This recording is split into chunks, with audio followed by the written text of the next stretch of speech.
Assalamu alaikum students. In the previous classes we have discussed present indefinite tense and present continuous tense. So now we are discussing present perfect tense. So what is the use of present perfect tense? Why do we use present perfect tense? What is its structure? Let's see. We use present perfect tense to talk about any action that has just been completed.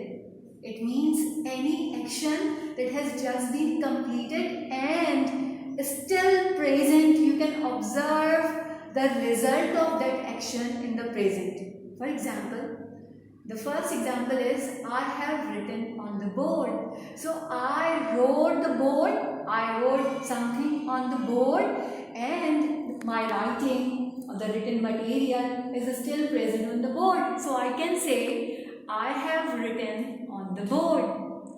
The next example is they have gone to the seaside. So they went to seaside and still they are present on the seaside. So we can say they have gone to the seaside. Still they are on seaside. So we will use present perfect tense. The next example is he has lost his pen.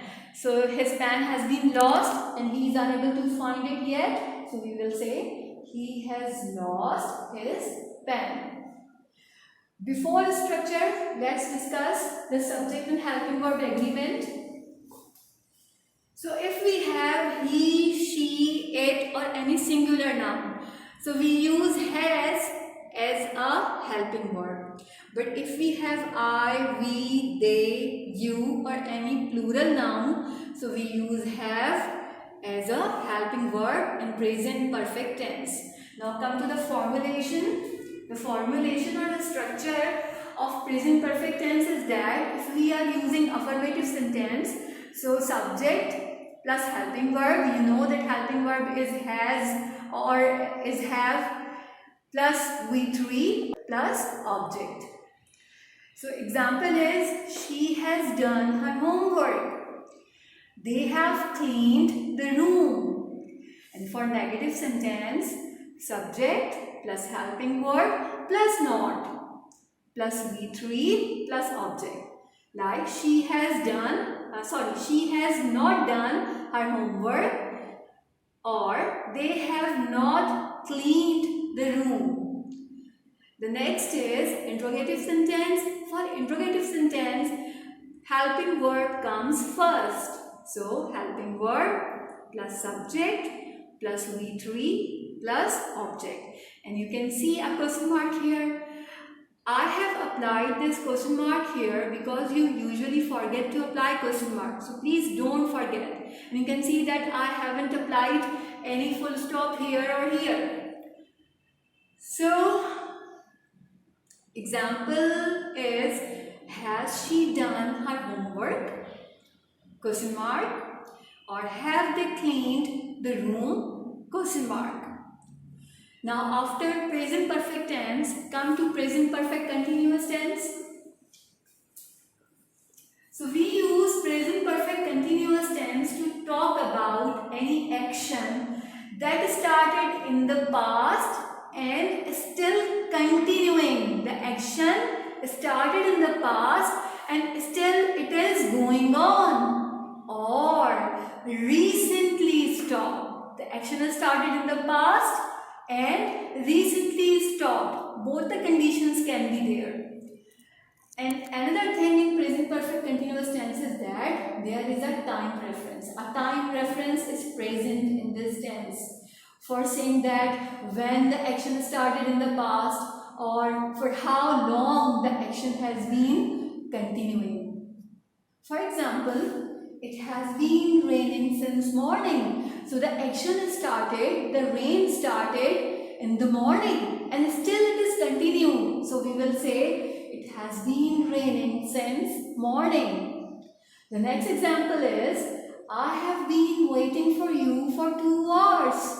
So I was waiting for you for 2 hours. I cannot say this. I have been waiting for you for 2 hours. Though you have come, though you have arrived and the action has recently been stopped, but it has as just or as recently been o'clock. So we will say, I have been waiting for you for 2 hours.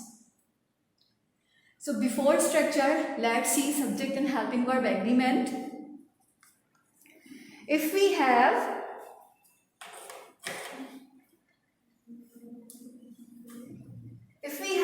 he, she, it or any singular noun as a subject, we use has been as a helping verb. Or if we have I, we, they, you or any plural noun, so we use have been as a helping verb. Now come to the formulation or structure. For affirmative sentence, the formula is subject plus has or have plus been. So this has been or this have been is helping verb here. Plus fourth form of verb or in form of verb plus object. For example, the baby has been sleeping for 3 hours. We have been working since 9 o'clock.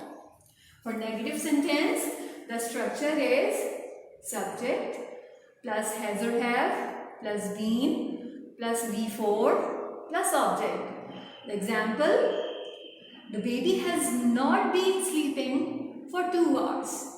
We have not been working since 9 o'clock. For interrogative sentences, has or have will come first.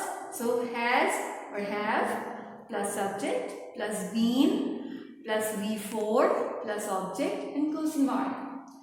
Has the baby been sleeping for 2 hours? Have we been working since 9 o'clock? So this is all about present perfect continuous tense. But you see that we use again and again since and for here in present perfect continuous tense.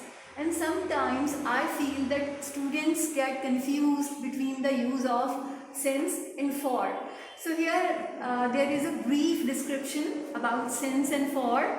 We use since when we talk about a specific point in time. If we have an exact time, or if we have a fixed time when the action started in the past. So we use since. For example, since 8 o'clock, since Monday, since last night. So you can see that these all are the fixed point of time or specific point of time.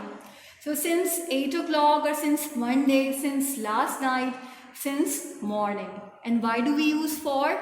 We use for, or for is used with a period of time, or if we have a specific duration of time, or when we want to say for how long the action has been going on or the action has been happening. For example, for 3 hours, for 2 days, for 1 week, for long time or for ages. If we talk or if we say all these phrases in sentences, we can say that she has been waiting for me since 8 o'clock, or she has been waiting for me for 3 hours. So you can see that there we use time as the fixed point. We know when the action started in the past. And here we talk for how long the action has been continuing. There is another example for you. I have been studying English since childhood, since my childhood. So that is a fixed point, that is an exact point of time. And I have been studying English for a long time. So there is only duration or a period of time. No fixed point of time is there. So here we will use for with a long time. For a long time. So all the present tenses have been discussed. Inshallah, in the next class, we will start past tense. Till then, take care.